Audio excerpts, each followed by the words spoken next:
What are you trying to tell me? That I can dodge bullets? No, Neo. I'm trying to tell you that when you're ready, you won't have to. The Matrix coming up next.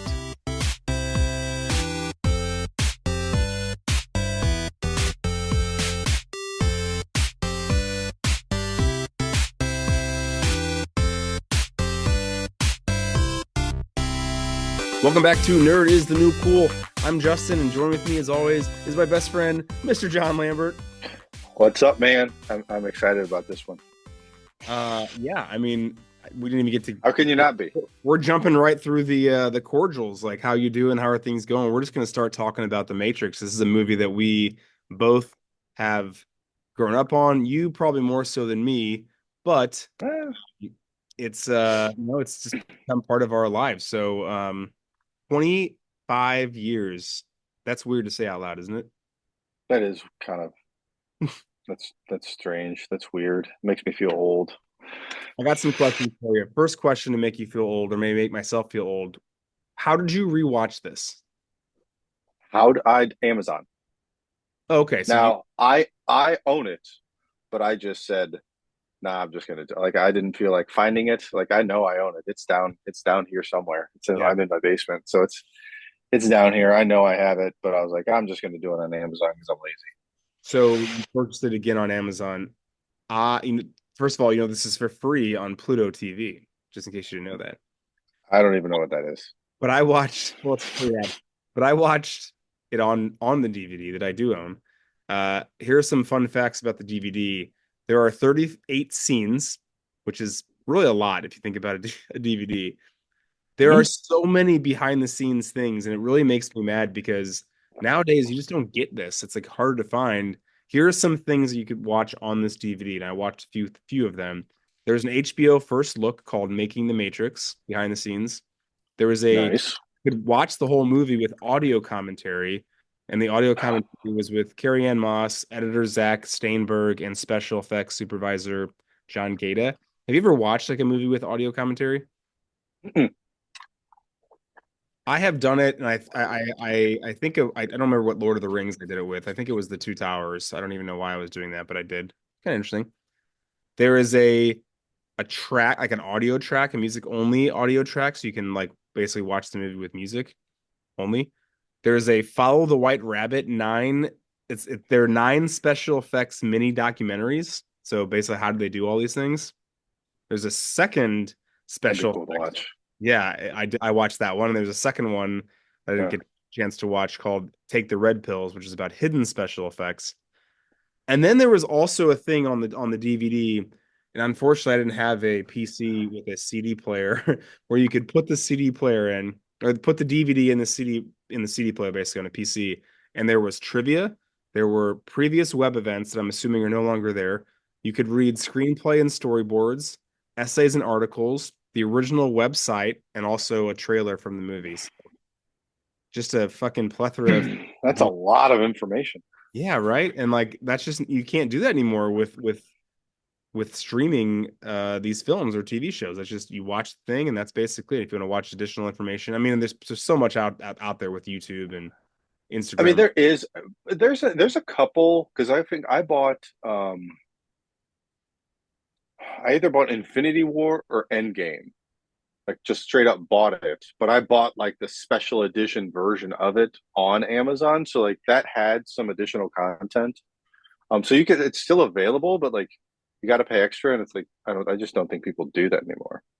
No, I don't think so. And that's the funny thing is that like all of them used to come with additional content as Yeah, opposed you could get just the movie and that's it, or you could pay a few bucks more and then get another disc with so much stuff that you may or may not dig into. yeah. So when did you first see this? I saw it in the theaters in 1999 at the Esquire. Yeah. And how many times did you see it? I saw it three times in the theater. So I like to tell the story because I finally saw this I guess probably a year or two later when we were in college, and I remember us having going to the theaters at least once, maybe twice, when I had the intention of seeing The Matrix and you had the intention of seeing Star Wars Episode One, and then we did not we just saw the same one again. So I went and saw episode one again. And do you remember this?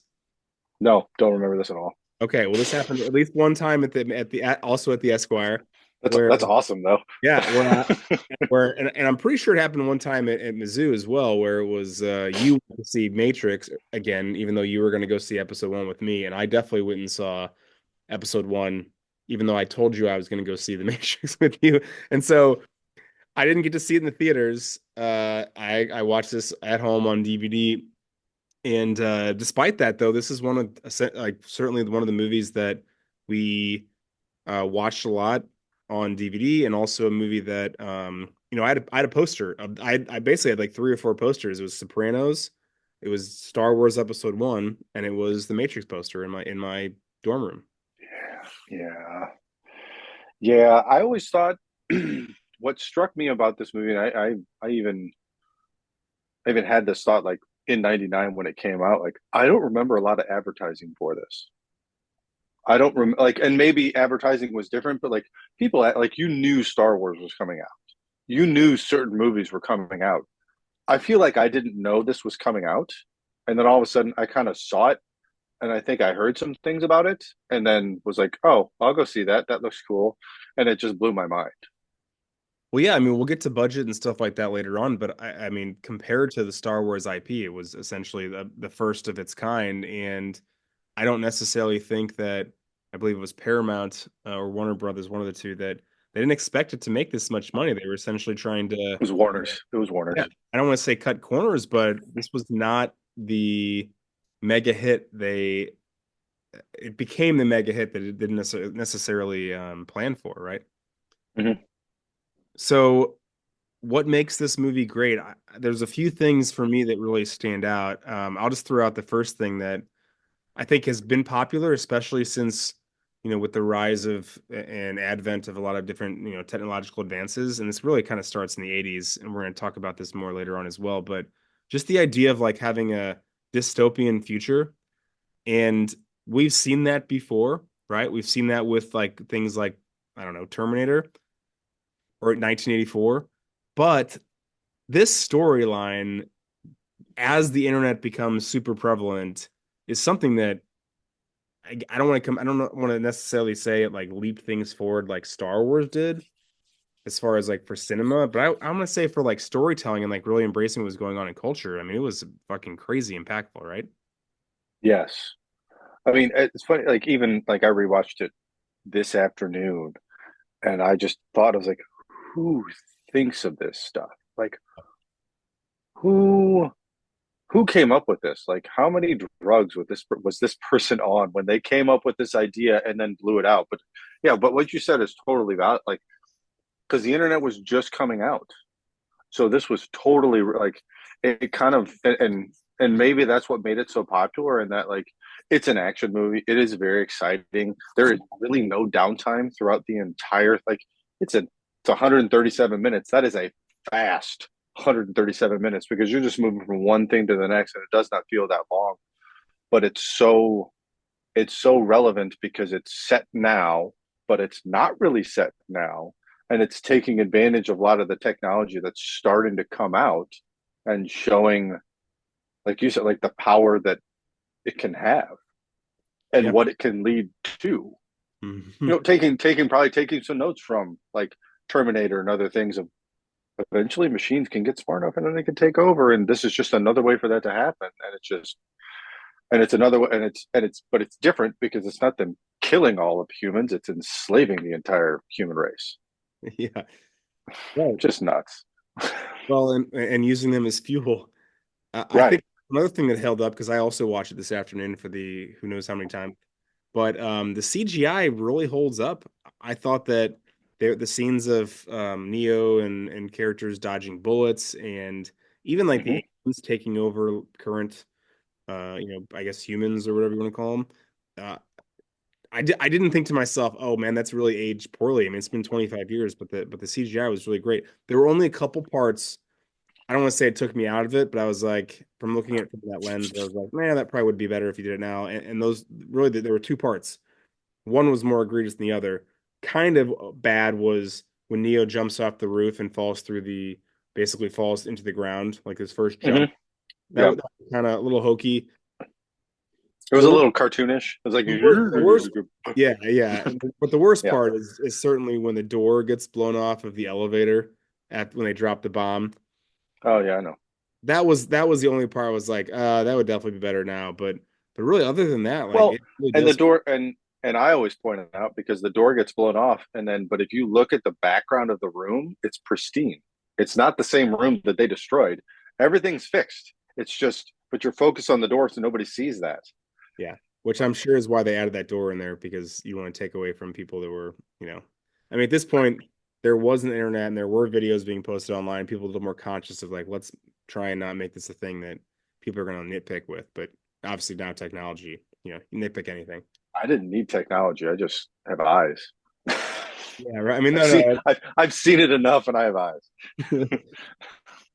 I think it's important to really, before we get into this movie in particular, and even like the creators and the actors and actresses, is to just talk about the effects of the sequels. Do you think that the sequels have in some way diminished the way this film is remembered?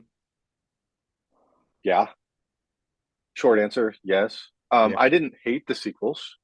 Hmm. I saw them all. Um, I thought Revolutions was kind of like the third one. Yeah. I what was it? What was the fourth one that just Resur came out? I've Resurrection. not I've not seen that one. I still need to go see that. Actually, I think I tried to see it and then it was just a bad day, so I fell asleep. So that's not disparaging against that movie. That's just me. Um, the second one I liked. I didn't mind the second one just because it went into a little bit of history on like what the Matrix is. Like he talks about like how old it is and that was more of a thinking movie because like especially when he meets the architect, like he started talking and that's like you really have to pay attention to what he's saying because Right. what he's saying is very important to understanding like this entire universe, the Matrix or whatever you want to call it. Like, and if you miss something, it's like you're screwed. So like that's a very important scene. But there were a lot of scenes like that where there was a lot of dialogue, a lot of talking, a lot of background, a lot of setting the like more so setting the stage of what this actually means. It's like, yeah, there's one Matrix, but now there's been several iterations of the one and all that good stuff. So and the Merovingian was cool. Yeah, I mean, I think the fight scenes in the second one are pretty amazing. They kind of jumped the shark a little bit with the third one. I do think the message makes sense just from the perspective of, and we'll talk about this later on, like what happens the next day, but essentially where they got to isn't that bad. I would argue, and you haven't seen Resurrections, but I think, and I want to go into this a little bit more in depth, so I'm going to spoil some things for you. Sorry, but That's Resurrections I fine. think, does a really good job of, I want to say, like almost like course correcting maybe some areas of Reloaded and Revolutions they wish or they would have done, or maybe in hindsight they should have done, because it does address the point that the fact, like you mentioned, is that Neo is not a one-time thing. It's something that's happened multiple times, and eventually Neo comes to the point with Scion basically, and is like, I or not Scion with the robots essentially, and are basically like, listen, let's call a truce, and we're gonna go ahead and throw you back in here, and we're gonna let the humans survive. And Neo eventually is like, you know what, that sounds like a good idea. I'm okay with that. And then they repeat, repeat, repeat. And this kind of Right. represses that there are some um there's a moment where maybe a particular Neo is like, all right, enough is enough. Like you guys have really kind of taken advantage of us too many times, and we're gonna fight back.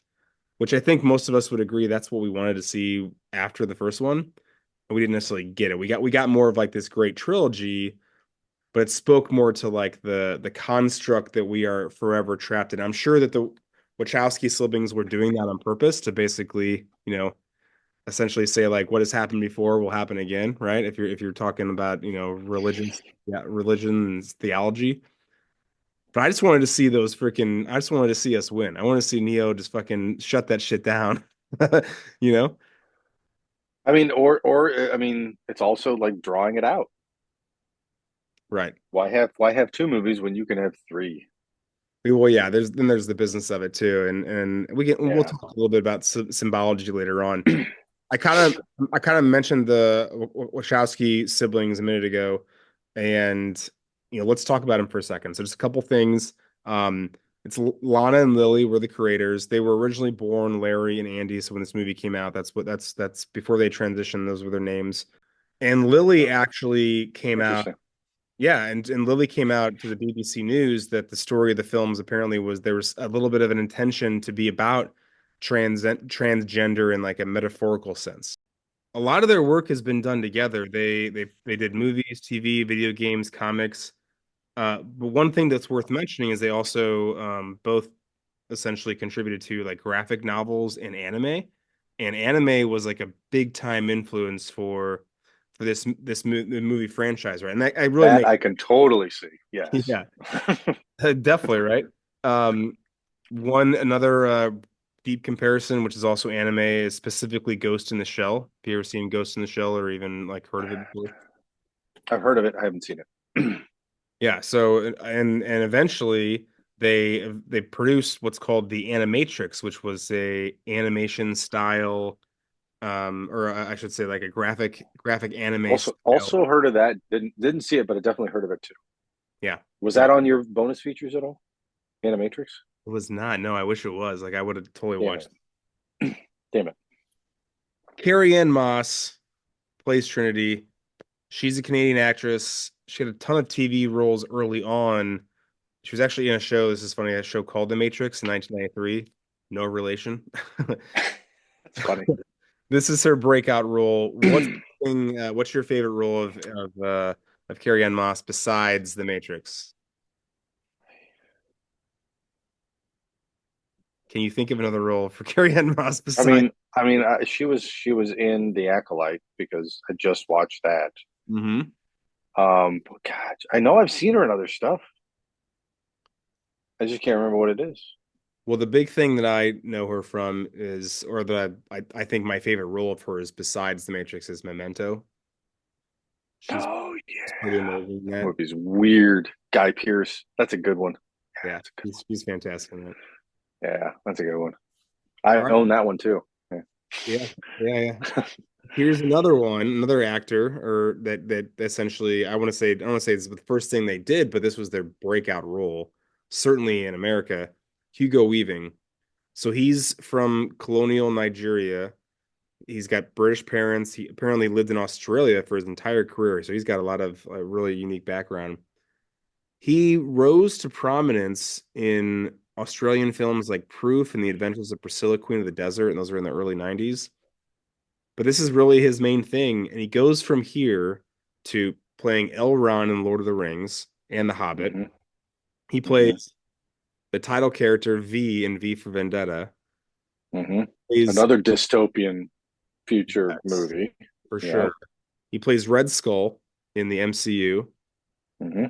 and he's got a ton of awards, mostly like critical circle awards from Australia. Apparently, he's been nominated 12 times and won four. So I'm gonna ask you the same question. What's your favorite role that Hugo Weaving has played besides Agent Smith? It's probably Lord of the Rings. It's tough to beat Elrond. It's tough to beat Elrond. Having said that, my answer is actually I think him in V as in V for Vendetta. He is even though you never see his face, and I know what I don't even know if that's his body. I just think that the way that he is voice acting that is so good. And You think he James Earl Jones it? there's a very distinct possibility. I mean, nowadays, if you look at like, for example, Deadpool and Wolverine just came out, like Ryan Reynolds is not doing half of those things in the Deadpool outfit. There's no No. need, right? Same thing with Honestly, I wanted to know who was doing the dancing. That's what I wanted to know. right. What's the same thing? It's the same thing in Mandalorian. Really, anyone with like a mask nowadays, you just Well, have, did you see did you I mean, we're getting off on a tangent, but like for Deadpool, like did you see like all the cameos? Like Lady Pool was Blake Lively yeah. and They Western Pool was Matthew McConaughey. Yeah, and And there's head pool was Nathan Fillion. yeah, there's a Wrexham Pool, and that's like I can't remember his name, but that's like their number one striker. And Baby Pool was Oh yeah, yeah, yeah, yeah, yeah, kid. Yeah, there's a lot yeah, of yeah, yeah. anyway. Point Sorry. being is if you wear masks, you can probably get away. But You can do I whatever you want, Hugo Weaving apparently. may have been the main guy. I'm not trying to take that away from him, but that's probably my favorite role. At least, yeah. I mean, Elrond's pretty. I'm going with View from the Dead. All right, two more main characters. I'd say one A, one B. Lawrence Fishburne. He was credited as Larry until 1993. Before I, Interesting. yeah, he was like, if you go to IMDb, Larry Fishburne is his name until he hits 1993. Then I guess he became more sophisticated and then went back to Lawrence. Started going by the full name, So Lawrence.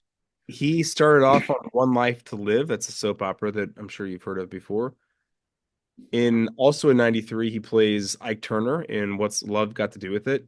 He was actually nominated for an Academy Award for that role. He won a Tony in 1992. He's won an Emmy in 1993 in a show called Tribeca. He was actually the first African American to portray Othello on film when he played he played in Othello essentially in 1995. And I remember seeing this back in the day. It was really good. He's won a bunch of awards, Screen Actors Guild Awards, etc. Um, but this is kind of, I think, the movie where he really entered into pop culture, I guess. I mean, I know that he's an actor's actor, like again with all these awards, and he was doing theater and things like that. But like Lawrence Fishburne, is there a particular thing that really pops out for you? Event Horizon. Oh, that's a good answer, man. Yeah, yeah. Um, That's that, the one. He was also in another one that again while we were thinking about this, Searching for Bobby Fischer. He was in mhm. that too. I liked him in that. One of my favorite. What's Love Got to Do with It was again pretty big. He was nominated for best actor. Cadence was a movie that I watched a lot back in the day. Charlie Sheen. Yep. Yeah. Yep. And nowadays, I think a lot of people would know him from Blackish, which is I haven't seen that. it's a pretty funny sitcom. I believe it came out on. It's Anthony Anderson. I mean, I know some people that are in it, but like, Yeah. isn't he in it? Yeah. Yeah, okay. That's him. Yeah. Good. Okay. So the man, the Neo, the one. When I say Keanu, what do you think? It's hard not to think this. But if I'm not thinking this, I'm probably either thinking Speed or John Wick. Because John Wick is just so damn good. God, he's good in those movies. He has had like a really unique career in that he's had, I mean, a person that has had a lot of different peaks in a lot of different types of roles, and it's almost like he's essentially come back to what he was originally known for. Ooh, I have another answer too. It might be my favorite Keanu Reeves movie. It could be. It might be Constantine. God, I love that movie. Well, and like he's almost like a Paul Rudd, where a lot of the roles that he played when he was younger, if he's not reprising the same role, he's certainly young enough looking to perhaps do the same, a similar again, right? Right. Like the only reason why he looks old is when he has a beard because he's got gray in his beard. Like Yeah. if he shaves the beard and like dyes his hair, like he can pull it off. Yeah. Well, so in '84 is kind of when he makes his debut, and he does a Coca-Cola and Kellogg's commercials. He's also in Young Blood, and he does a couple TV movies. Do you remember Young Blood, The hockey movie? the hockey movie? Yeah, he's the goalie. Yeah, with Rob Lowe. Yeah, right. Rob Lowe is Youngblood. Sorry. Mhm. Yeah. He hits it big with Bill and Ted's Excellent Adventure, Mhm. which is actually probably my answer for what I would say for Keanu Reeves. He is like best friends with River Phoenix, which for a while that was kind of like unfortunately a tragedy that he was kind of associated with. He has Mhm. a band called Dog Star, and that They're was actually coming. I think they're coming here soon. are they really? Yeah. So there's some he kind of has like a downward trajectory in his career until he essentially gets another break, ironically with Point Break and Speed. And so he's this young and upcoming actor, and then has a little bit of a break essentially, and then he gets into, like I said, Speed and Point Break, and he's like the biggest action star in the world. And then like he isn't, and that's in the mid '90s, mid to late '90s, and then out of nowhere, he's John Wick, and like you said, like just maybe what you think of besides The Matrix, but that's like 10 years or so in between the two, and I would say if you ask most people, what do you know Keanu Reeves from? They're going to say John Wick. It's quite a unique career Especially trajectory. recently, yeah. I honestly, the only person I can think of in comparison to him is maybe Liam Neeson. So Liam Neeson kind of has like a start to an action career with Darkman, and then he does a bunch of, some action movies. I guess he's in Star Wars, but then He does Love Actually, and like, Love yeah. Actually, right? But then he comes back, of course, with Taken, and now that's what he is. He's basically an action star again in his. And he did Schindler's List. Like, yeah, Right. But again, now he's known for Taken, and now he's known for a bunch of other.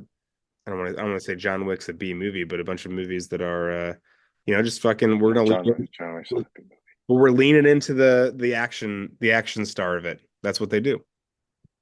Right. It's interesting. All right, so we've talked enough about kind of the intro stuff. Let's get into the categories. So, real quick summary.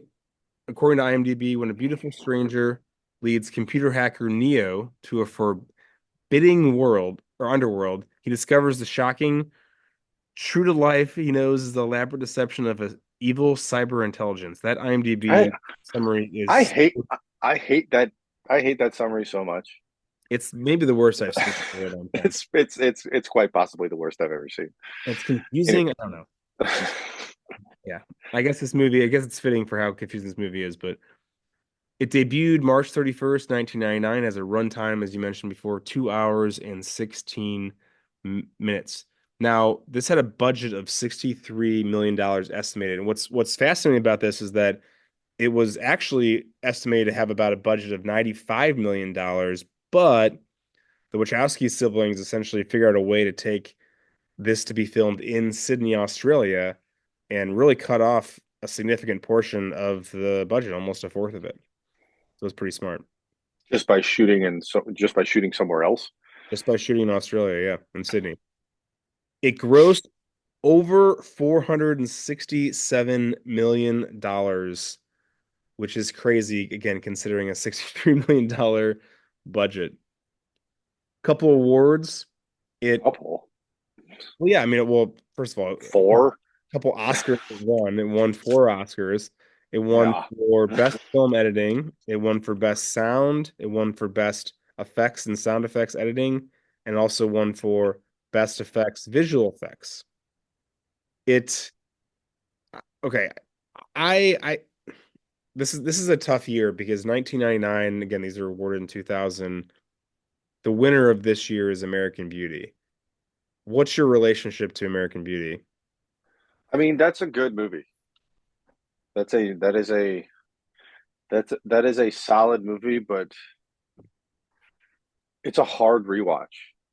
Just because of the nature of like where you know where it's going and everything like that. There's some awkward moments and whatever. So, but I mean, it is a great movie. But like you look at the other ones, like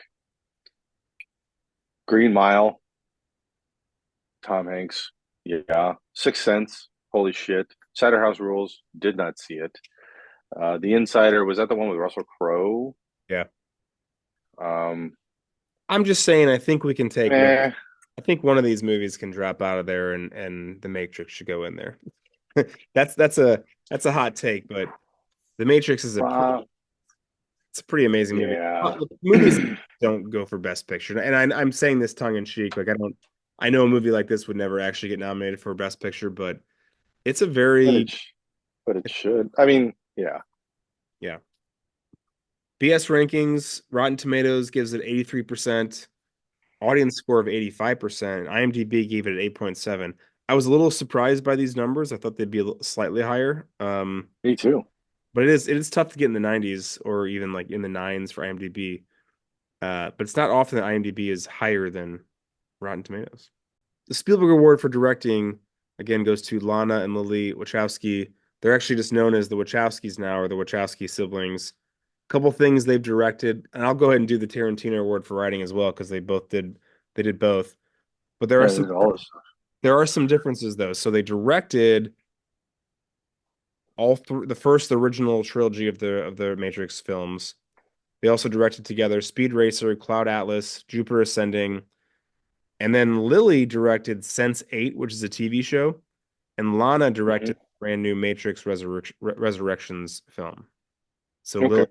Lily was involved with that. The writing award, here's a few other ones. They also wrote Assassins together with our boy what's his name? Antonio Banderas and Sly Stallone, Sly Stallone, yeah. and yeah. Again, all the Matrix, the original trilogy. They also wrote V for Vendetta. Hmm. Same, same thing they wrote Speed Racer, Cloud Atlas, and Jupiter Ascending. And then just like they directed, Lily also wrote Sense 8 and also Lana wrote Matrix Resurrections. The Tom Hanks best leading role. I've got four nominees. I'm not sure this is, I don't know if there needs to be more or less. I think this is a pretty good list. We got Keanu Reeves as Neo, Lawrence Fishburne as Morpheus, Carrie Ann Moss as Trinity, and Hugo Weaving as Agent Smith. Do you have a vote for your favorite I actor? mean, it's got to be Keanu. Does it I don't though? know how, I don't know how I can't not. I don't know. Well, my vote's Keanu. I think that yeah, he's probably the character that you remember the most from, but like upon the umpteenth millionth rewatch, I don't know, man. It's hard to like go against Lawrence Fishburne. He's so good in this. And actually Hugo Weaving is so good in this. Keanu probably wins this award, but I think Lawrence Fishburne and Hugo Weaving are better actors. And Carrie Ann Moss is She's awesome. presence on screen as She, well. she's a beast. Yeah. So I have quite a few nominees for the other four Jacksons. So these are secondary characters again. I have Gloria Foster, who plays the Oracle. She's in a bunch of TV shows. It's kind of the main thing she's known. Unfortunately, she passed away in 2001, had to be recast for the third film. Joey Pants plays Cypher. 157 credits. The big ones are He's been in a ton of shit. Memento, The Fugitive, Sopranos, Risky Business, Bad Boys, Goonies. Marcus Chong plays Tank, who is from Cheech and Chong's next movie. Also plays Huey P. Newton in like a movie about the Black Panthers called Panther. Ton of TV credits. Julian Arahanga, probably butchered that, apologies, plays APOC. Has 17 direct or acting credits. Didn't recognize a lot of them, but also seven directing credits. Matt Doran plays Mouse. Lots of TV, also in the Thin Red Line and Star Wars Episode 2. Bring it back to Star Wars. Hmm. McClory plays Switch. 39 credits. Again, lots of TV, ton of obscure stuff. The quote you know most from her is the "not like this" quote. And then Listen finally, up, Copper Top. yeah, that's true. Anthony Ray Parker plays Dozer, and he's from the Frighteners. He has 56 credits, Frighteners, and the Marine. So after all of that, it's worth recognizing all of our secondary characters. I'll go first. There's obviously only one answer, and it's Joey Pantoliano. Joey Pants. Joey Pants. I do like Anthony Ray Parker in this movie, though. Yeah, I think all these. I like Dozer. Dozer's good. He does a good job. Honestly, upon the most recent rewatch, I thought Mouse was really good. I forgot that Hmm. he's some really good one-liners, and you're kind of like, of all them getting killed in that like kind of big scene, he was one that made me the saddest. He went down guns blazing. He did, yeah. Last acting category, backup singers, your deep cut characters. I only had one nominee, and that's Robert Taylor, who plays Agent Jones.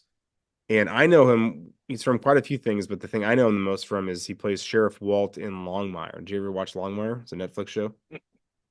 Hmm. Not yet. I need to. I would say what's funny about his character and also Hugo Weaving's character and the third one is that the agents are named Smith, Jones, and Brown, which I can't think of a better trio of most generic American names. I mean, that's the point, though. Honestly, if you're thinking about it. These robots couldn't think of any more clever names. They had to just go with the the most populous, essentially. They wanted to be generic. Cool. The Raven. Let's take turns with our favorite quotes. I'll start with a Morpheus quote that is probably one of the better known ones. This is your last chance. After this, there is no turning back. You take the blue pill, the story ends. You wake up in your bed and believe whatever you want to believe. You take the red pill. You stay in Wonderland and show you how deep the rabbit hole goes. Rabbit hole goes. I mean, I got to use this one. I know kung fu. Yeah. Show me. Uh, there's just so many of these amazing quotes we've said quite. I'll stick with Morpheus again. Neo, sooner or later, you're gonna have to realize, just as I did, there's a difference between knowing the path and walking the path. I can stick with Morpheus. Unfortunately, no one can be told what the Matrix is. You have to see it for yourself. Hmm. I'm gonna say the whole Agent Smith one because it is actually a really good one. I'll try and say it quickly. I'd like to share a revelation that I've had during my time here, which who knows how long that's been? Hundreds of years? I guess that's assumed. It came to me when I Yeah, tried hundreds, yeah, hundreds, right? hundreds. Came to me when I tried to classify your species, and I realized you're not actually mammals. Every mammal on this planet instinctively develops a natural equilibrium with the surrounding environment, but you humans do not. You move to an area and multiply until every natural resource is consumed, and the only way you can survive is to spread to another area.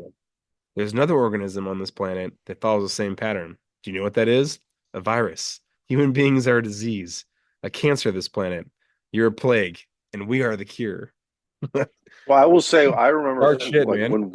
when watching this movie for the very first time, he was going on that speech, and he was like, "There's another organism," and like instantly, I was like, "A virus." Like I knew what he was going to say, and hopefully everybody else did. Like I knew what he was going to fucking say. Um, so sticking with Agent Smith, what good is a phone call if you're unable to speak? That part is That fucking creepy. that yeah, that's creepy, man. Again, that's before anything is explained to you. So you're like, what the fuck is happening? I know. His mouth just went away. Right, yeah. Let's see. Cypher says, I know this steak doesn't exist. I know when I put it in my mouth, I'm actually telling me my brain that is a juicy and delicious. After 9 years, you know what I realize? Ignorance Ignorance. is bliss. Sticking with Cypher, it means buckle up, Dorothy. Buckle your seatbelt, Dorothy, because Kansas is going bye bye. Agent Smith, never send a human to do a machine's job. That's a good one. Um, we kind of mentioned it, but I have to say it. There is no spoon. Yeah. And there's actually a lot more that goes to that. I don't think we need to read all of it, but I'm not going to read all of it. Yeah, no. it's it's more of like, yeah, what truth? There is no spoon. Let's see. We already mentioned like the quick hitters, the dodge this. Just I think Morpheus is one of the most quotable.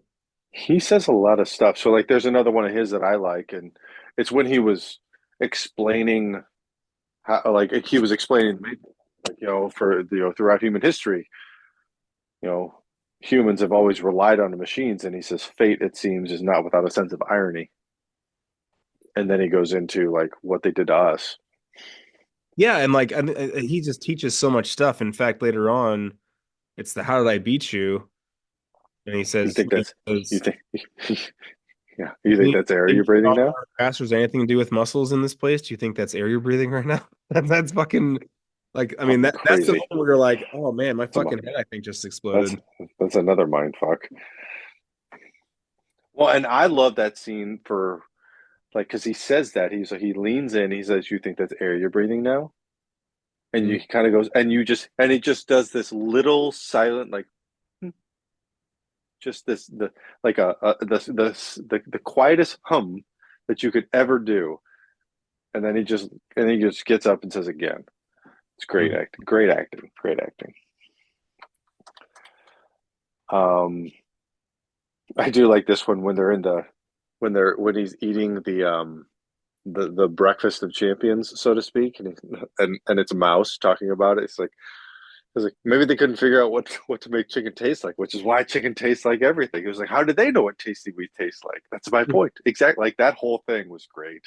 Well, Because and do you again, think, it's a more of that mind fuck of like, well, shit, how did they figure that out? yeah. And this is what I'm tasting now. Is that actually what it tasted like? Is that why chicken tastes like? Is that why everything tastes like chicken? Like, what's going on now? And I did laugh though today. Like tasty wheat is supposed to be shredded wheat, yes. I have no idea. I'm assuming they couldn't say shredder wheat because that name is They did copyright. because they didn't get the rights. Yeah. You hear that, Mr. Anderson? That is the sound of inevitability. It is the sound of your death. Goodbye, Mr. Anderson. That So part's good. my name is Neil. That's that's a good part. Well, and I mentioned it before, but I'll say it again. And it's when he meets the Oracle in jail. What's really going to bake your noodle later on is when you still have broken it and not said anything. Yeah. Do you have any more? Because I have one more, and I want to say the last quote of the movie. I'm good. So I this part gave me like chills, and again I've seen this movie so many times, but he's on the phone. I know you're out there. I can feel you now. I know that you're afraid. You're afraid of us. You're afraid of change, and you're seeing the Matrix like And system. it's well, like they're running the trace program and it stops. Mm-hmm. Yep. I didn't come here to tell you how this is going to end. I came here to tell you how it's going to begin. I'm going to hang up this phone and then I'm going to show these people what you don't want them to see. I'm going to show them a world without you, a world without boundaries or without rules and controls, without borders or boundaries, a world where anything is possible. Where we go from there is a choice. I leave to you. Fucking bet. And then he just flies off. And he And flies off. And he flies off. here comes the rage. Boom, boom, boom. All right.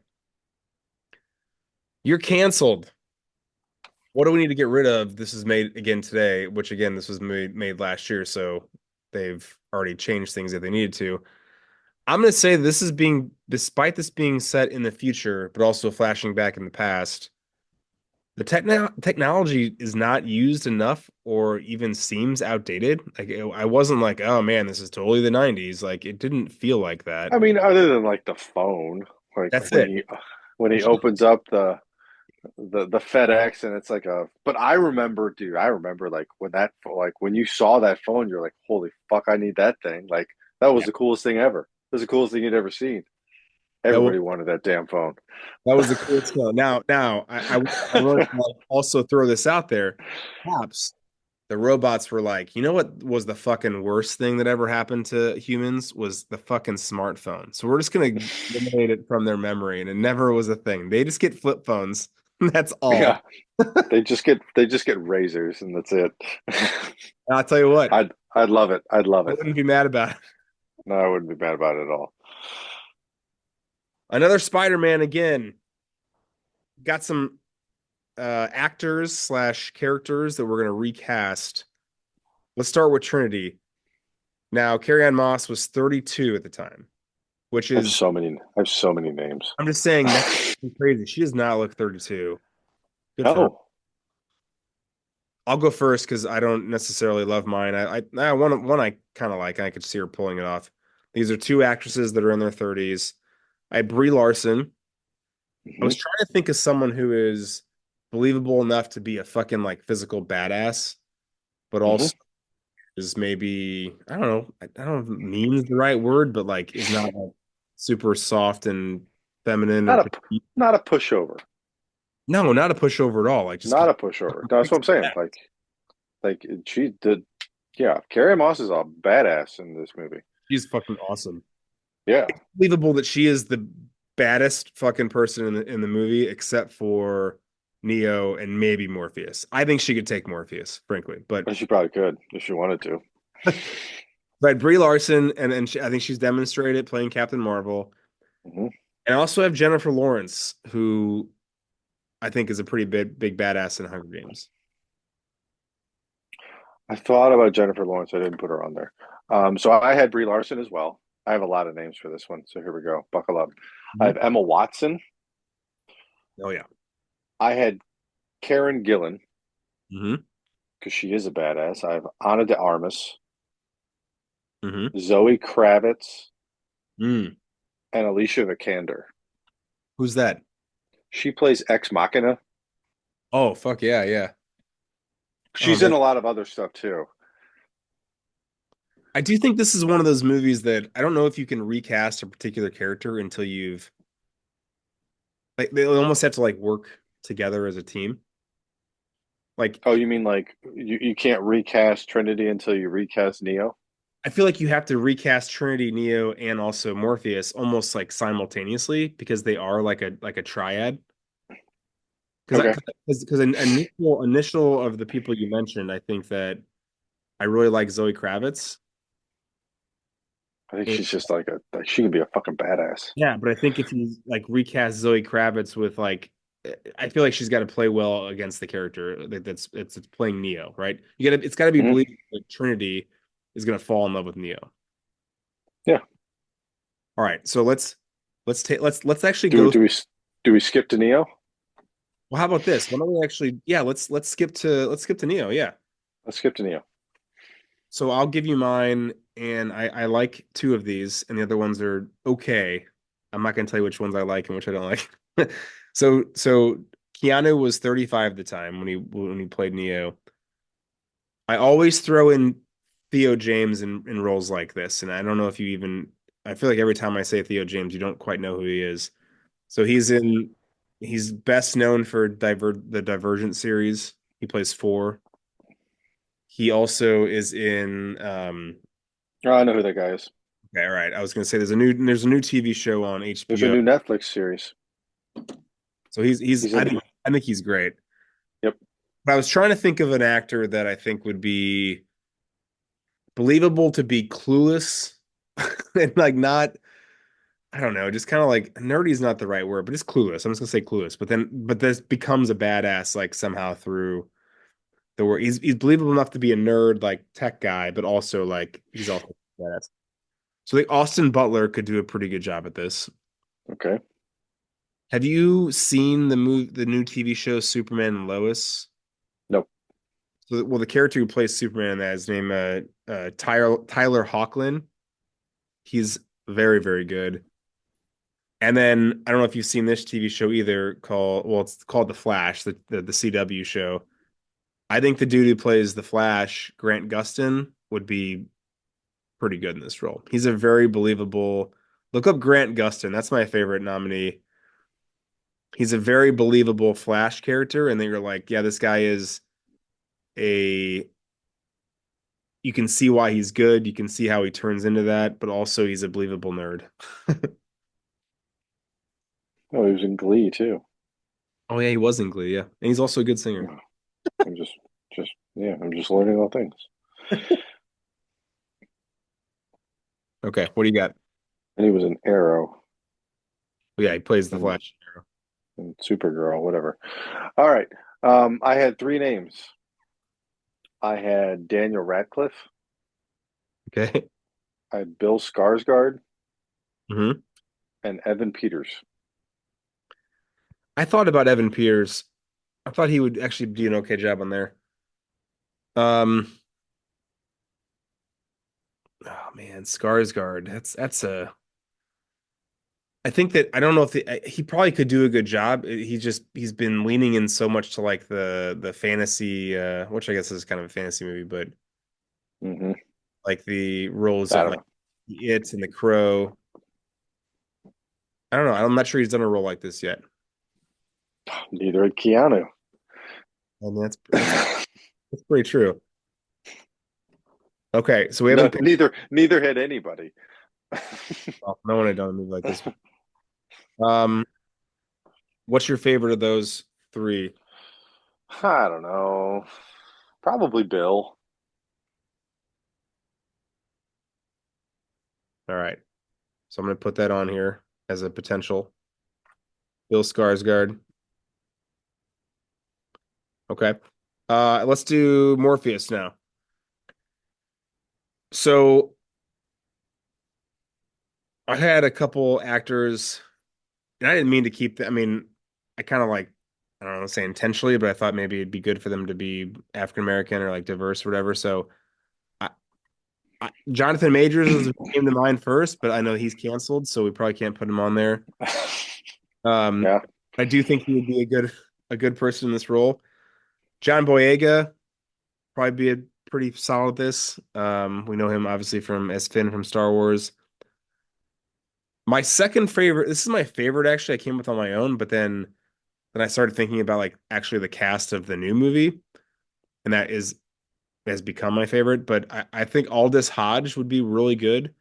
If you don't know him, he plays Hawkman in Black Adam. He's Okay. I know who you're talking about. awesome in that. Yep.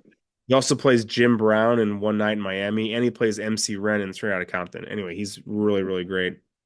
Hmm. But in Matrix Resolutions, or I'm sorry, in Matrix Resurrections, they recast Morpheus, and the actor who plays him is fucking amazing. His name is Yahya Abdul Mateen the second. I don't know if you've seen the newest Watchmen TV show. I saw like I didn't finish it. I started it. I didn't finish it. Well, anyway, so he also again he plays Morpheus in the newest Matrix movie. It's only been a year. I think he should win. He's so good. It's crazy. I know it's hard for you to say because you haven't seen that movie. No. So just take my word for it. He wins. Okay. Okay. But hold on, but you can give me some nominees before I automatically. I only had one, and he was and I know he is much older, but I also part of me thinks, and I actually wrote this down, like he's older, but I like him, and I also think like having him older, significantly older than anybody everybody else, like might play into the story a little bit more because like he's the one who's freeing everybody. Yeah. And like this is not happening over like a year or two. It's like I'm going to free all these people in like 5 years. We're going to reset, and then like in another 5 years we're going to reset again. So it might play into it a little bit better. But I like him, and he's a badass. And it's what how do you say his name? Hiroyuki Sanada. So he's the guy that's in Shogun. He's the guy that's in The Last Samurai. He's the guy that's in 47 Ronin. He's Yeah. who Hawkeye kills in Endgame. That guy. Yeah. He's in John Wick 4. He's in the Wolverine. He's in a bunch. He's in Mortal Kombat. He's in a bunch of stuff. He is a badass. That guy. He can play Morpheus as far as I'm concerned. Okay, you know what? I He's would sick. He is 63 years old. But yeah. again, like I feel like having someone a little bit older, like and I didn't know Lawrence Fishburne was only 38. Holy shit. Um, when he made this. But that's the only name I wrote down. Well, I think he'd be great. I think it really depends on like the story, right? So are we trying Right. to the thing about the Resurrections movie is that it's essentially years in the future and the real Morpheus has passed. And so they are now they then find a like basically a new person that has become Morpheus in the Matrix that has not been awoken yet, and they awake this guy, and he all of a sudden remembers everything that he's supposed to remember as having been Morpheus in a previous life. That's Like, crazy. right. So if you're doing that and you're trying to recast like a new version of him, I think you go Well, with that's Mike, yeah, yeah, Abdul Mateen. But if you're not, if you're having this old sage character, I think you got the good recast there. yeah. Um, And I think having said that, I think then we decide the question of like if we're going young, I think Zoe Kravitz would be amazing. Hmm. I think that I mean, they're all young. I'm still going to advocate for Grant Gustin. Bill Skarsgård would be good too, but I'm going to say Grant Gustin would be my vote. Sure. Or maybe going a little older, I think Jennifer Lawrence would benefit from like the older sage type advice. I think Bill Skarsgård would be really good. It really there's it's like a really fun little puzzle to put together. All right, let's recast Agent Smith. So 39 years old was why did I just blank on his name right now? Hugo Weaving, Hugo Weaving was 39 years old. I have two nominees. How many do you have? 4. Four, okay. So I will go first, and I'm gonna stick with my um I'm gonna stick with me still talking about like who was cast as the Agent Smith Redux in the most recent one, which was Jonathan Groff, and Okay.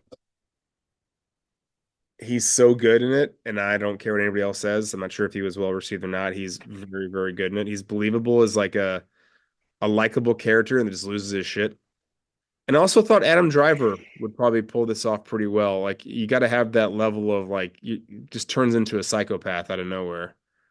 And I think Adam Driver can pull that off. And Okay. they're both in their 30s somewhere. Who do you got? Yeah. I have Tom Hiddleston Oh, that's actually really good. because I think he could do it. I have Rami Malek Mm-hmm. because I think he could fucking do it too. I have he's this guy's a little bit older, Mahershala Ali. Mm-hmm. He's fantastic, and then Michael Fassbender as well. Oh, yeah. I think of all those, I actually like Tom Hiddleston the most, I think. Yeah, because he can just be a dick. You know that he has my exact same birthday? He does? Not just day, like year too. No, that's cool. Yeah, basically the same career trajectory. So. Obviously. All right. Tom Hiddleston is the winner. Yeah, he'd be really good as Agent Smith. Okay. So the next category, to stream or not to stream, is this better as a TV show? What do you think? I love this as a movie Hmm. and as a trilogy. Obviously, or I guess now there's four, but whatever. Um, but this could totally work as a show. This Yeah. could like not something that's like a fucking Grey's Anatomy or something like that, but like a good like 5 or 6 seasons, like maybe even less than that. Like nothing too terribly long, but like this could totally work as a show. No, I agree. I actually put that there could be seasons where it's like a flashback, like what happened to Zion year one, right? Or like the first iteration of Zion. Right, Uh, Hell, you could even do all of the iterations of Zion, or like what happens after if the humans do, if do win, or like what about the fall of civilization, essentially. right. How did this happen, kind of thing. Yeah, I agree. I like this as a movie a lot, and I would say that maybe filling in all the gaps perhaps takes away or diminishes from the overall storyline. But if they put out a Matrix series and we're like, or even like they're doing with Game of Thrones, right? Like, so here's the main storyline, but we're gonna go back in time and show you what happened here, and then we're gonna go back in time and show you this. Right, we're going to show you how we got here, how we got to this point. Yeah, Yeah, I'd watch that. Tomorrow's another day. We have an answer, but I think that we can maybe have that conversation of what if that didn't in fact happen. I think it's important to at least really quickly mention like what does happen according to the movies. So with Reloaded and Revolutions, basically Neo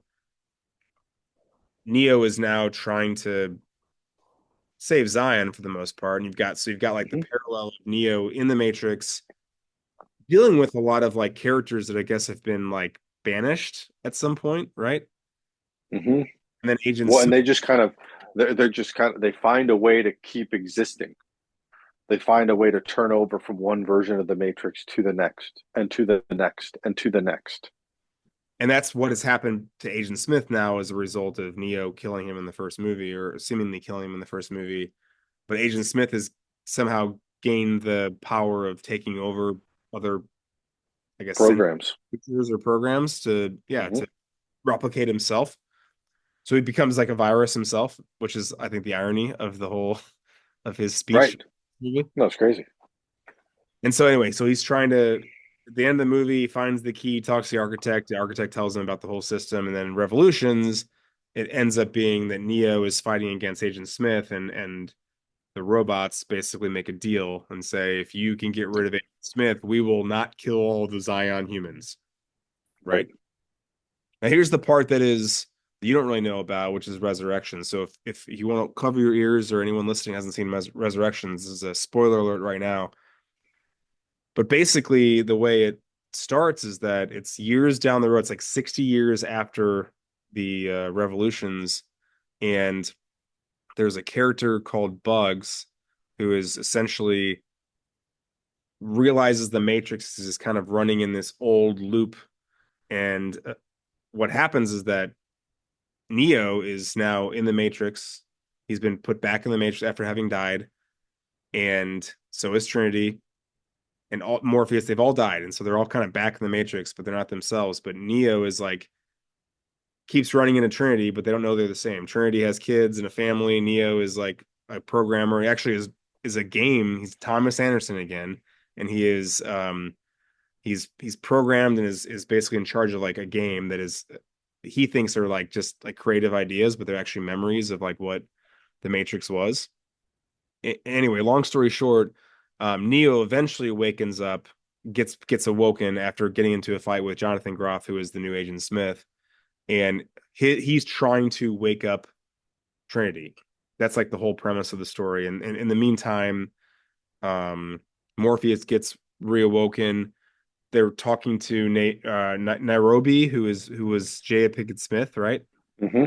So she's the one who tells, like, basically sets the stage, like this is 60 years down the road, and we've been left alone, but now the robots are apparently pissed off because by being left alone and calling this truce, the humans are waking all more humans up, and so the robots aren't getting as much power and energy. So there's about to become a conflict.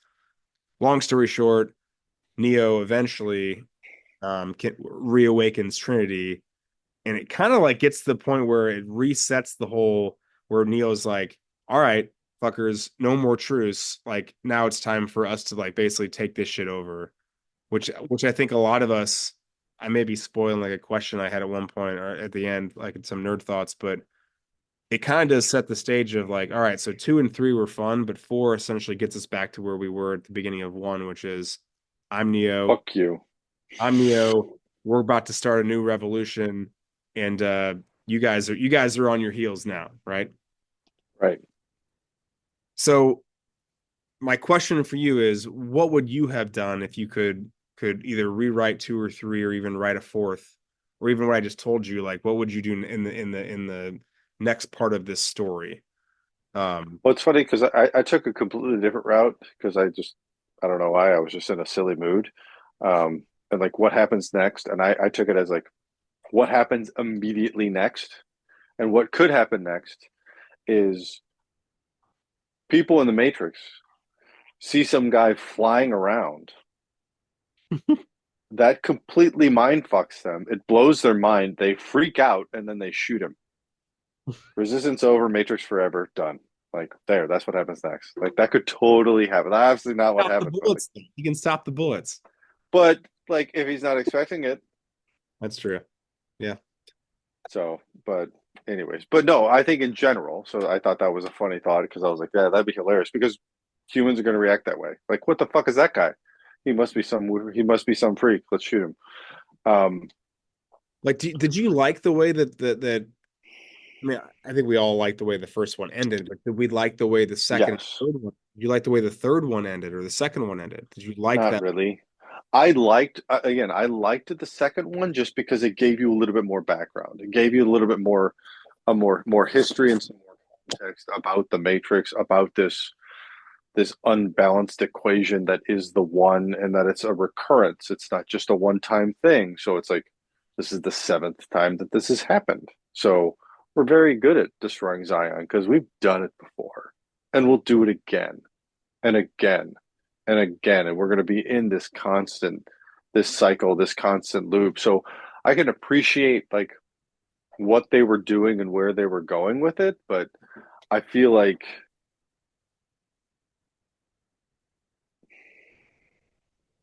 the second one should have been more.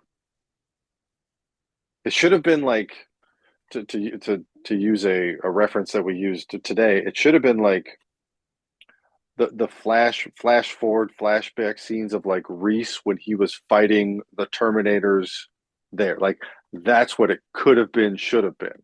Of like, well, now we've won the battle inside the computer program. The next battle that we need to win is real life. So strap up. Let's go. Yeah, and I feel like they gave that, but I almost think like they overpowered.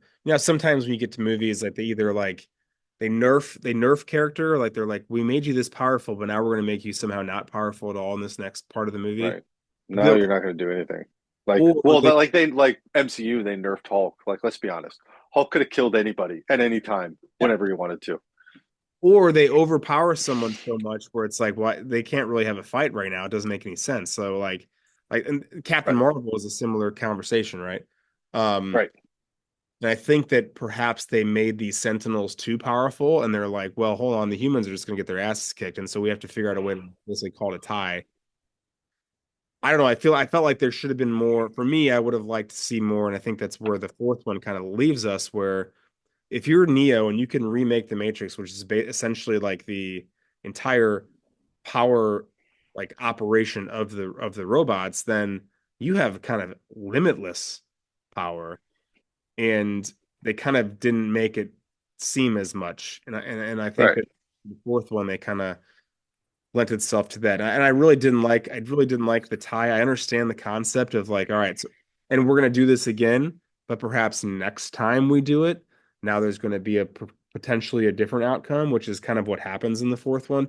I don't know if the fourth one was that well received. The ratings are okay, but I personally think it's actually a really clever movie, and I think it's a really good way to be like, okay, well, we kind of showed you what can happen down this path, but now we're going to show you what is actually going to happen down this path.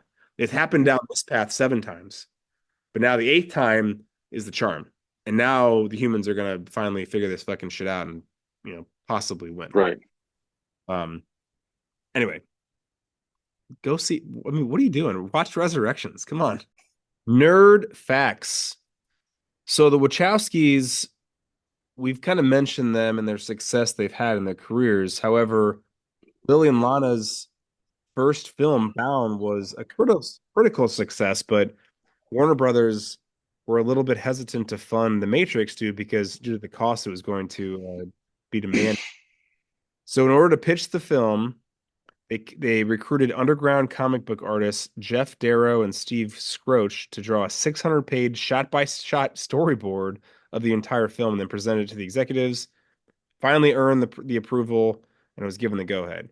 That's not normal. Normally it's like a pitch and here's what we think we're going to do, but it was a pretty like rigorous process to get this thing finally approved. right. Will Smith turned down the part of Neo for Wild Wild West. Hmm. It's honestly, it's really hard to imagine. Like, it's hard to see anybody else other than Keanu in this role because he's very recognizable. But there were other actors considered for this role, including Johnny Depp, who was apparently the first choice, Mhm. Brad Pitt, Val Kilmer, Ewan McGregor, David Duchovny, and of course Nicolas Cage. Yeah, And Will Smith said he declined the offer to accept the Wild Wild West because he admitted he turned it down because he didn't quote get the movie from the how do you what's her name Wachowski's Wachowskis, yeah. Wachowski's pitch. He didn't understand the pitch. Yeah, and that's kind of a common theme we'll learn here in a second. And apparently they wrote this script with Johnny Depp in mind. And I think that we can agree. I mean, no offense, Johnny Depp, but right. Johnny Depp probably would have killed it. Guy's good. Like he probably would have been good, but like I can't. It's hard to see anybody but Keanu in this role. Mm-hmm. Carrie on it, or before Carrie Anu, before Carrie Ann Moss was cast, apparently there's some other actresses that were considered for that part of Trinity as well. Sandra Bullock, Janet Jackson, Michelle Yeoh, Gillian Anderson, Madonna, and also Will Smith's wife, Jada, Jada Pinkett Smith, who eventually would make a would have a role in the second and third one. second and third one. Yep. Yep. The cast trained extensively for the Matrix film shoot, beginning work with fight choreographer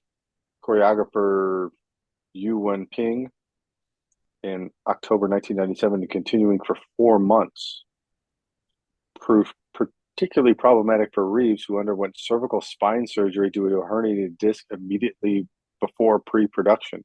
Reeves insisted on training with the cast, but was unable to kick for 2 months, which affected the fight choreography seen in the final film. Hugo Weaving, meanwhile, underwent hip surgery after an injury during pre-production. Jesus, everyone dropping like flies. Listen, lesson learned: when you're in your 30s, you probably shouldn't do a bunch of fight choreography. Not until you're Or that Unless you're in your Yeah, 50s, 60s, that's when you really hit your stride for Keanu. right. You've already had hips replaced. You're fine. Yeah. Yeah. So speaking of the Wachowski siblings and perhaps Warner Brothers not really trusting them, the opening action scene, this is the one with Trinity, took 6 months of training and 4 days to shoot with a $10 million budget. Again, the total budget is $63 million. 63. That's This is awesome. this Well, is like I said, like that scene just punches you right in the mouth. I love it. yeah, it is pretty awesome. According to this publication, they had to actually send the entire opening scene to Warner Brothers to showcase what they were doing for them to give them the rest of the money to finish the filming. And Wow. they were like, yeah, looks great. Finish it up, finish it up. Go finish it up. One of the most iconic images of the Matrix is the garbled green code that opens the film, used to represent the eponymous computer program. The code seen in the film is a mess of letters in katakana numerals and Western Latin letters, designed by production designer Simon Whiteley. In a 2017 interview, Whiteley explained that he made the code by scanning characters from his wife's Japanese cookbooks. Hmm. That's awesome.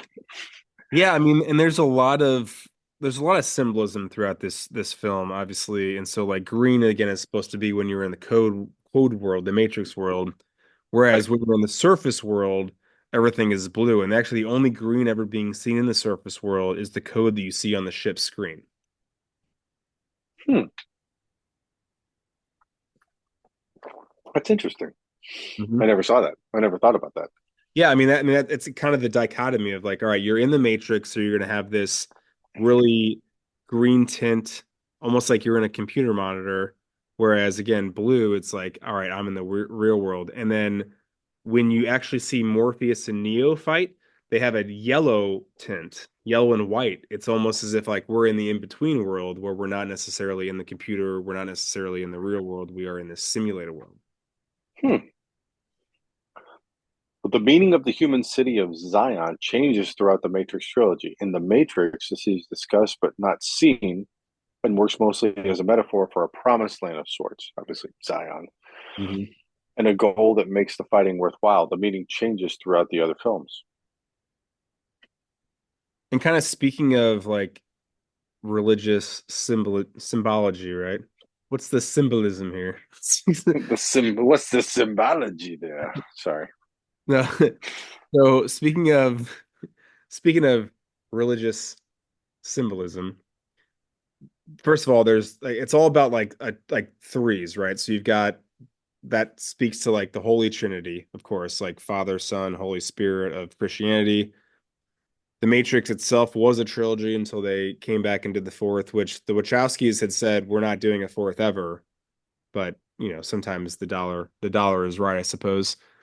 Yeah. In the films, of course, there's a character called Trinity, but there actually is a or like a trinity of characters, Morpheus, Neo, and Trinity. There's also a trinity of agents, Smith, Brown, and Jones, we mentioned before. There's also three ships that pose as the or serve as the trinity of ships. They access the door of the source, Soren's, Niobe's, and Morpheus's. There is just a lot of like again this trinity, the three parts. Grease. Yep. The Matrix actually begins and ends in room 303 of the Heart of the City Motel. And Mm-hmm. uh, yeah, so I mean, there's quite a few other things, but like Trinity is clearly like one of the main uh, themes kind of going throughout the film series, especially, but the first movie as well. So this kind of plays into what we've already talked about. The studio insisted on a great deal of explanatory dialogue as they described the screenplay as, quote, the script that nobody understands. I mean, if you don't say, here's what the Matrix is, I don't think I don't think the audience gets it. no, I think like saying here's what EMP is a little bit much, but I think that if you don't Mm-hmm. say like here's why we are now in pods and we are in a simulation because of power and robots, whatever, like you're just not no one's gonna get it at all. And speaking of that, To prepare for the scene where Neo wakes up in a pod, Keanu Reeves lost 15 pounds and shaved his whole body so he could look emaciated and like he'd been living in a pod for his whole life. It's dedication, man. Yeah, yeah. After the lobby shootout, the camera pans back, showing the aftermath of the gunfight. A moment passes, and a large chunk of one of the pillars falls off. This was not planned, but was left in for effect. I love it, by the way. I I do think love that's it too. fantastic. Like it's like a long pause and like for super dramatic effect. It's awesome. Yeah. So Carrie Ann Moss performed the shots featuring Trinity at the beginning of the film and all the wire stunts throughout herself, which is pretty fucking badass. Like that first scene, man, she killed it. Well, and speaking of that, she twisted her ankle while shooting one of her scenes, but decided not to tell anyone until after filming so they wouldn't recast her. Again, dedication. So three Like of the four main characters she are wanted to do this movie. They're all fucking injured. yeah. The only one not injured is Lawrence Fishburne. Apparently, he's just a horse. Well, Larry, he can't be disturbed. Old Okay. Larry, he's built like a brick shithouse. So this is gonna take me a second. I want to rattle off this like big nerd fact here. So the directors, the Wachowskis, said the actors were they basically essentially said like in order to understand the Matrix, we were kind of giving you like a homework assignment because we want you to not think of this as a film, but it's more of a philosophy. So um I'm gonna butcher these words because I've never actually heard of this before, but Simulacra and Simulation by Jean Baudrillard was required reading for any principal cast and crew. Now, Keanu Reeves, of course, had already read this, which makes sense. Of Um, course. what it's about. Of Out of course he did. Control, yeah, Out of Control by Kevin Kelly and Introducing Evolutionary Psychology by Dylan Evans were also part of the reading. And the idea was, um, it's essentially like it's a philosophical theory that examines the relationship between reality, symbols, and society, and in particular, the significations and symbolism of culture and media involved in constructing an understanding of shared existence. That's a really complicated way of essentially it's a theory of ways that we like interact with one another and how we understand like the idea of being.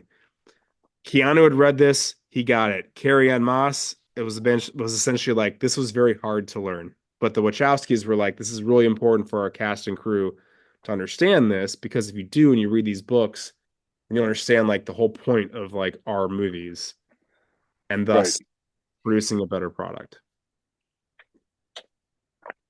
And with that, the Matrix also inspired the black leather costume sported by Fox X-Men. I I just heard that the other day, and that's why I thought it was fun to share. The reason why the X-Men were not wearing the iconic yellow uniforms is because of how popular Matrix was. And they're like, we're not going to do that. We're going to put them in leather spandex, black or whatever, black leather. Well, and then it comes full circle. Deadpool and Wolverine, and Wolverine's wearing the yellow, and everybody loves Yeah. But in it. the late 90s, early 2000s, that was not the thing. All Nope. right. Inner nerd thoughts. Did we learn anything? I have quite a few here. And they're actually pretty quick questions for you though. Have you ever heard had you heard of mescaline before this movie? No. Okay. Have you heard of mescaline since this movie? Yes. You have. Oh, Yeah. interesting. I don't know that I have. Here's a symbolism thing, and not even I'm sorry, this isn't a symbolism. See, it's the only way to fly. Well, it's obviously the only way to fly. Obviously, whatever that is. Anyways, Having watched again the movies, all four of them, but especially the first three. All right, so Neo gets picked up right after he gets the thing put in his stomach, and they're going to like basically, extract that. And it actually happens right before they extract that, or right after that. They go to this road, and I think it's Trinity that says, you've been down that road. down that You road know, before. you know exactly where it ends. Is that the same road in Matrix Revolutions where the big battle happens? No idea. I think it. I'd have to rewatch it because I have no clue. Well, I think upon the rewatch of even the first one, I was like, I think that's the road. And I think that's symbolic of saying you're going to go down that road. You know what's going to happen, but you have to go down this road first before you get to that road. I really think that's what is going on in that I in don't that. think she's saying that at all. Really. I think she's I saying, think you know I what's down that road, but perhaps you have to go to this journey first before you can go down that road. I think she's saying you know what's down that road. You've been down that road. You've walked down that street. You've eaten on restaurants on that street. You know exactly where it ends. That's not where you want to be. And I You think want to be with us and I think because that's this is that is your current life, and I don't just that's not where you're meant to be. You're meant to be going with us, which is not that. I don't disagree with you. That's the status quo. This is not. I don't disagree with you, but I do think that Wachowski's, I think, decided to make that even more symbolic in saying that in order to eventually you're going to get down that road, which is where you're going to kill all the Agent Smiths, and we're gonna have a restarting of the entire thing that like you knew was gonna happen in the first place anyway. That's what I think. That's super deep, but I don't think that at all. I like to compare the two. I'll have to go back and watch both of them, but I do think. All right, well, that's why this is inner nerd thoughts. I don't know. Internet thoughts. Here's a fun inner nerd thought I was thinking about when I was watching Neo get plugged in for the first time. What would you ask to be uploaded? What skills do you want to have? And Oh fuck. while you think about that, I'm gonna rattle some off Yes, I thought would all be of good. them. Give Okay. me all the skills. Okay, well, obviously that would be great. I said I want survival skills. I thought about a lot about like what role would I play for the eventual inevitable zombie apocalypse. I'm not sure I serve one, so I'd like to have some type of survival skill. Um, I thought about fighting skills I want, and I was doing some research, and I think Muay Thai, which is kickboxing, would be great. Brazilian Jiu-Jitsu, because they beat the fuck out of anybody and like can really subdue you on the ground. And then Krav Maga apparently is the Oh, best. Krav The best Maga. it's the That's what best you for want to know. self-defense. It's great for Israeli. self-defense. Yes, it's close quarters. It like you will destroy people with Krav Maga. I would like to have Gus Miller knowledge of like agriculture and like how to grow shit. I feel like that would probably be pretty important. Mm-hmm. A Um, botanist yes, flying a plane could be perhaps be helpful. or a helicopter. Some aerial vehicle. So do you Mm-hmm. think other ones I didn't mention? I mean, and then probably like, and honestly, like with what they do, like probably some proficiency in firearms Hmm. I said because guns slash weapons training. right, like you because that's not overnight. Like being able to handle all those different kinds of weapons and actually fire them accurately and appropriately, and like all that stuff. Like, yeah, I mean, you look at like, have you? And we've probably talked about this before on this podcast, but like, have you seen YouTube videos of Keanu Reeves on an actual gun range? Yeah, he's a badass. He is fucking badass because all of the training that he does for his movies, it just sticks with him, and he's a fucking badass on those ranges. I have always wanted to be good with a knife. Um, There you go. I've actually always wanted to be or know how to tie rope or tie knots and ropes. I like to know knots and knots. I mean, I tried to tie a noose one time, like, and this was like not a negative thing. I was just trying to like, it's a very complex process, and I was like, I wonder if I can Mm-hmm. do this. I, I, No. I could not. Um, but I got the golden bullet. So if this ever happens and you pulled out of the matrix and they're uploading more things to your brain, just request quote all of Wikipedia, and then you'll be good. Wikipedia. Honestly, so like it has nothing to do with it's got nothing to do with anything but like guitar. Like just upload Jimi Hendrix. Fuck yeah, you're right. And Just let me do that. I would take Let me do that. violin. I'm taking violin. You take guitar, I'll take violin. That's fine. Yeah. Maybe piano would be fucking pretty cool. Ooh, yeah. Upload Beethoven. Like, and then I Mm. could just, you know what I'm saying? Like, that'd be awesome. God, I didn't even think about that. I was thinking about like how to like kill the robots, like how to actually be a human being. Maybe some cooking skills. Right. Upload some chefs. That wouldn't be Uh, bad either. all right. So now I've got some specifics about the movie. Every time I watch it, I always think about it. I want to curious what your thoughts are. Whenever Cypher goes to meet with Agent Smith, I'm always thinking, is there no one like paying attention? Is there no tracking? Can you just hop on the Matrix and just go fucking hop around and bang bang, you I know, mean, he's doing it in the middle of the night. Everybody's sleeping.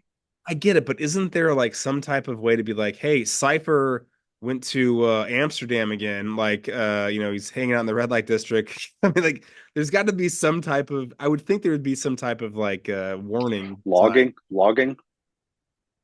a That's what you're talking. logging You're talking about logging. something that always bothered me. I know they set it up because he's like Neo scares him and like he closes the screens real quick. He's yeah. He's like, oh, don't look at that. Okay, so the Oracle kids, right? She's got all these kids that are like piecing shit together and making spoons or whatever. Are they basically like small versions of the are they all programs that were kicked out by the original Matrix? Like happens in episode like in Revolutions and Reloaded? Is that basically who they are, or are they something else? I think they are a result of the inevitability of human consciousness. Is probably the best way to describe it. In that, like, eventually people are just going to figure shit out. Like, and it takes a certain type of like if we were stuck in a computer program, 99.9999999% of us would never be able to figure it out. But eventually, people with a certain type of intellect would figure out that like this world doesn't exist, and Yeah. I can actually control some of this stuff. That's what those people are. So you think so They're you think so you think the treaty with like the Oracle and the previous Neo is like if these people come to me or kids or whatever, I can protect them. You can't send the agents to like kick them out because that's what they're doing to Neo basically. They're like this guy seems like shitty, so we're gonna put a thing in him and we're gonna try and wipe his mind basically. So you think that this is like a let's leave the kids alone. They're okay. They know that this shit's a fucking facade. yeah, but they're not, for They're no lack of a better threat. term, They're no they're threat. not important. Okay. All They're right. not going to do anything. They just they see it for what it is, and that's it. Okay. I But was curious. they figured it out, like when everybody else didn't. That's it. All right, I like that. I was thinking I was actually comparing them maybe to like the little girl at the end of Revolutions, who is kind of like the Oracle Part Two, and she's like, oh, I wasn't sure if she was like that person, like that program, versus like humans that have not been unplugged, but they are like aware. So these are the thoughts I have. Here's another thought I had. Whenever an agent takes over a person, what happens to that person and that person's family slash work buddies slash whatever? These are not necessarily answerable questions. These are very possibly unanswerable questions. I'm curious what. That might be unanswerable, but like so. I mean, in essence, let's think about this real quick. So if I take someone like, hey, that person's doing something, I got to take over this guy, real quick. Stop this guy because they are everybody and they are nobody. In theory, eventually they just leave because they can be no one. They're just around. They're embedded in the program. They don't have to take the form. They don't have to take the physical form of an agent. They do, And the but they person don't have to. and maybe who they took over all of a sudden is like, why am I in Tokyo?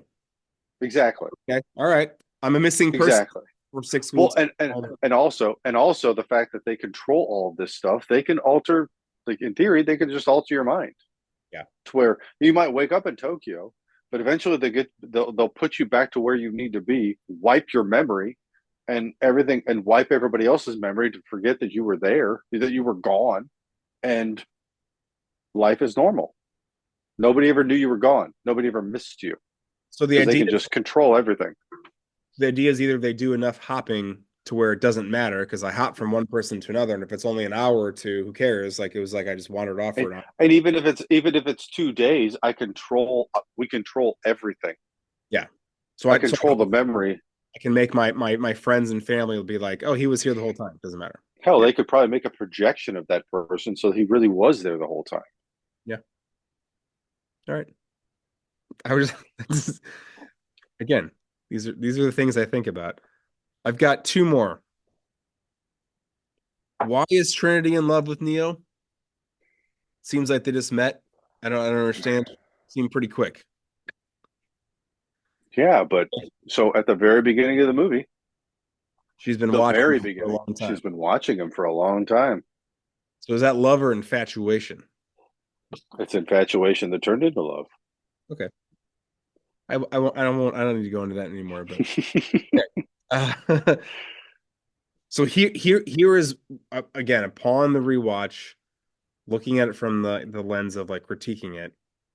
Um, I didn't realize how amazing the payoff of him and this is actually me maybe supporting the fact that you said the best scene is when he becomes Neo and says no, stops the bullets, whatever. Because the whole time in the movie, it's like every incremental thing he's getting better at, and maybe he's better than anyone else. People are like, fuck, he's the one. Fuck, he just straight up grabbed that thing and like knew that Trinity would shoot the wire and Yep. be saved from the helicopter. Oh, he's the fastest in the simulator. Oh, he's never dodged or he dodged bullets. No one's ever done that. I'm like, oh, he's just a better, bigger badass than everybody else. And then the last scene, or second last scene, he actually sees everything as code and is like superhuman, whatever. I think I anyway, that's a way of me saying like what a fun like payoff that I think that most people maybe didn't actually expect. Even though Morpheus says it at one point, you won't even have to basically like dodge a bullet. Hmm. But it's kind of like lost and like he's going through this incremental increases and you're like, oh, he's just gonna be a fucking badass. He's gonna kick everybody's ass. And it's like, no, he's far surpassed that. He's on a whole other plane of kicking people's asses. He doesn't have to anymore. I just thought it was such a cool payoff that I don't think I really recognized the other times I've watched. I know it's a good, I mean, anyway, so that was my final thought. So mine's very close to that one and like the same scene. And I don't know if I'm right. I don't know if this is what they meant. It's what I take. This is how I interpret it. And because the whole movie is about freeing your mind. It's about recognizing the fact that like when you're in the matrix, none of this is real. Hmm. None of this can really like your mind makes it real, but if you can free your mind, like in theory, if you can free your mind enough and you realize that it's not real, then nothing can ever hurt you when you're in the matrix. So where this happens is right before he becomes the one and everything like that. He opens that door, he gets shot. He doesn't react to it Yeah. because he's not because in like the way that I've always taken this is that because he didn't expect it. It was such a surprise to him. He didn't think he was going to be there. He gets shot and he's just like, oh, yeah, I've been shot. Whatever. Like again, like that part of your brain of like not recognizing, not realizing you've been shot. But then you get shot again, and then your brain starts to connect the pieces of like, well, I've been shot. So that means I probably should feel pain. That means this is probably a bad thing.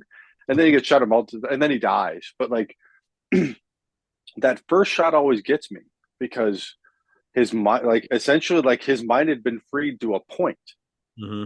because that first shot he didn't react to it at all. Like it was nothing to him.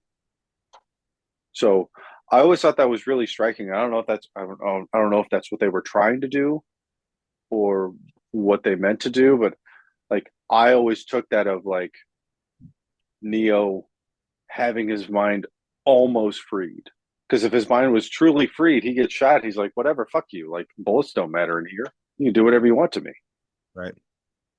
Hmm. But you have to have a certain mindset to be able to really accept that and understand that like really nothing matters in here and I can do whatever I want. He ends up getting shot. He dies. He has to come back to life to really see everything. But I always thought that first shot was very interesting. Yeah, I think there's a level of also like maybe him like accepting the fact, yeah, like you said, like that's maybe how it has to happen. And Could be. and like Trinity, I guess again, it's a matter of like, do you believe what the Oracle is saying? Like, how much of this do you think is actually true versus like her pushing you to do it versus like, it, Well, that's another great thought because tells she tells Morpheus that he's going to find the one. well, right, yeah. But tells tells her that she's going to fall in love with the one. But also there's a level of like, is she, and this is mentioned by Morpheus, which is she told you what you needed to hear. So perhaps her telling her that she's going to fall in love with the one is actually not true, but she said that just as a way to make her do the thing that was actually supposed to happen. Yeah, it's very interesting because then she also goes into like she explains how like being the one is like being in love. Hmm. No one can tell you. You just know it. Yeah, it's just a fascinating movie. It's one of those things where, like, It's yeah.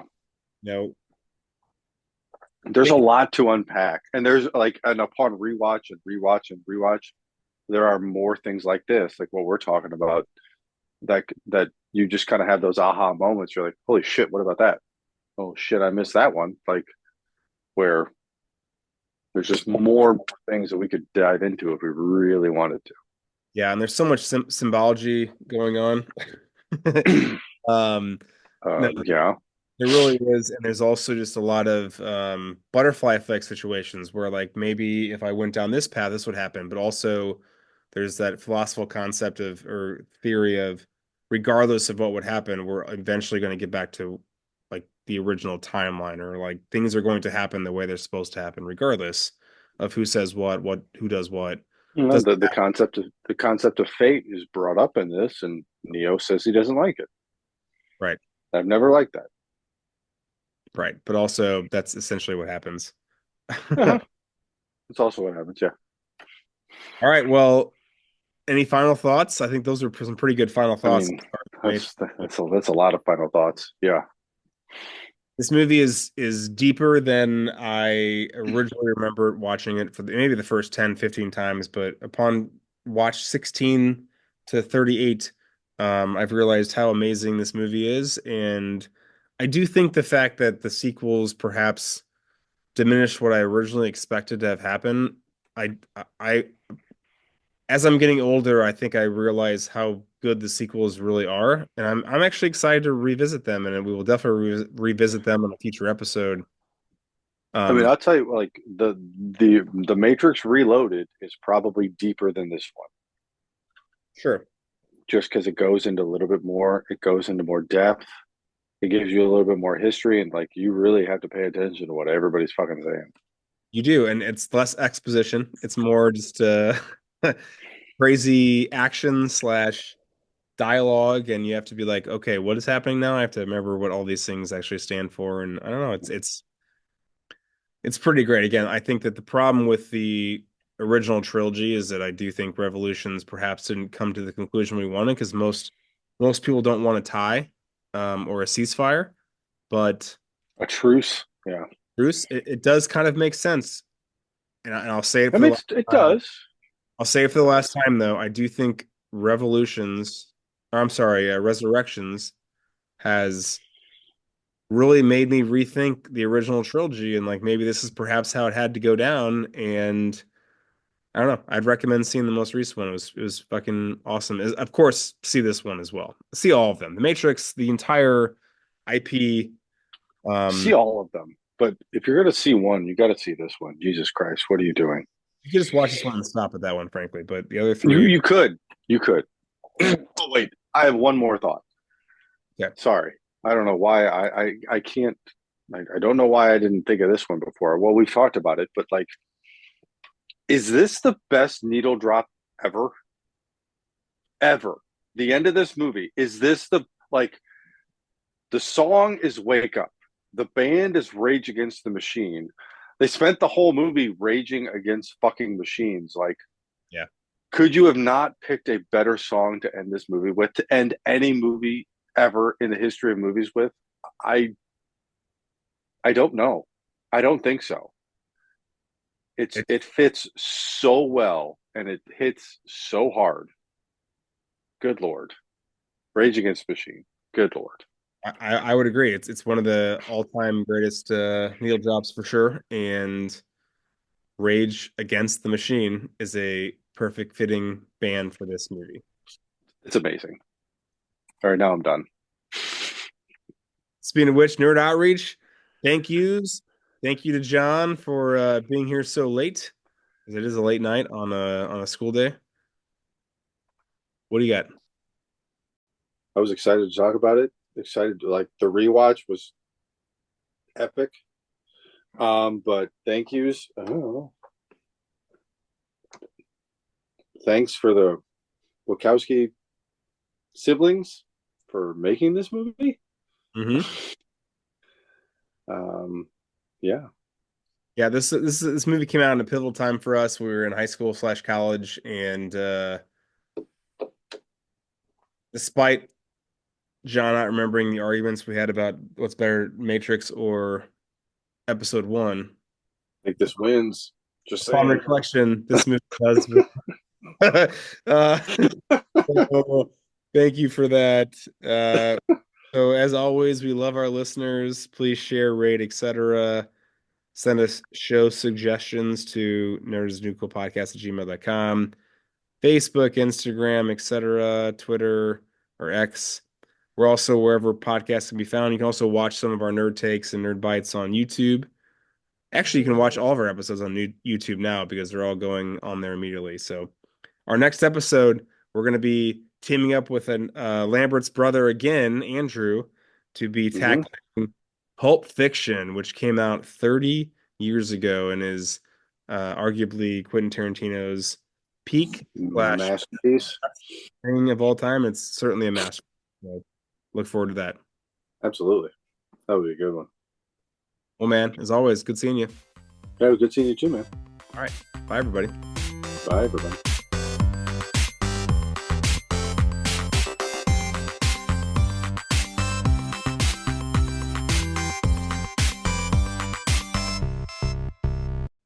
Okay. Well, So yeah, there's a lot of stuff that we haven't done yet. yeah. Actually, yeah, let me look at our list. Ryan sent me that. He sent me that. I'm like, fuck, a lot of that stuff isn't on our list. Yeah. I mean, well, because you've been sending me them, and I haven't even like, I'll be honest with you, I haven't done any research because there's so many here to do. There are so many. Like, I And don't I'm know if we're like, gonna get through all of them. we're not going to get through all of them. I'm, Like, and I don't even, is American Pie on your list because it's on mine. it's not, but I can tell you one that's not even on our list that we haven't even discussed yet. But episode one, I mean, it also came out in '99. Like No, that. I had the one up. Oh, you I had did? that. Okay. Well, I do. I didn't have it on our master list until just 20 minutes ago when I was sitting around waiting for you. I All was like, right. I gotta put that on there. Let's think about this.